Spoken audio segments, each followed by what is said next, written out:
la démocratie participative, je partage totalement ce que vous avez dit.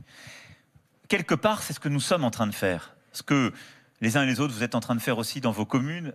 On tâtonne tous un peu.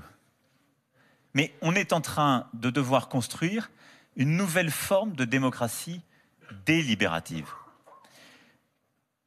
Au fond, pour vous livrer une conviction, et ça rejoint la question qui m'avait été posée, et je vais en parler en même temps sur la réforme du CESE. L'un des défis que nous avons tous en tant que décideurs politiques légitimes, c'est que le monde dans lequel nous vivons, en effet, fait circuler l'information beaucoup plus vite. C'est à la fois un risque et une opportunité. C'est un risque parce qu'il y a aujourd'hui beaucoup aussi d'informations fausses, relatives, décontextualisées qui circulent. Et donc, ça bouscule la confiance que les gens avaient naguère dans ceux qui décidaient ou qui avaient une légitimité. Ça donne le sentiment que toutes les paroles sont égales. Or, c'est pas vrai.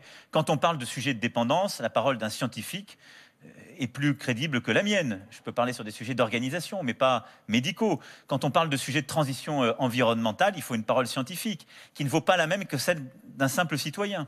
Toutes les expressions sont légitimes, mais les paroles ne se valent pas tous. Et donc, cette horizontalité, il faut faire attention à ne pas s'engouffrer dedans, en disant en quelque sorte, il n'y a plus de hiérarchie dans les paroles et plus de légitimité. Ça, c'est important, sinon on ne pourra plus jamais décider.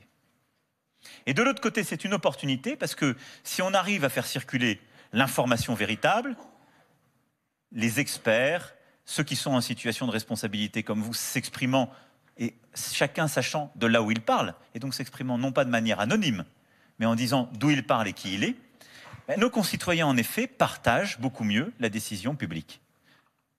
Et donc, ce que nous devons réussir à faire d'abord, c'est en quelque sorte une forme d'hygiène démocratique du statut de l'information.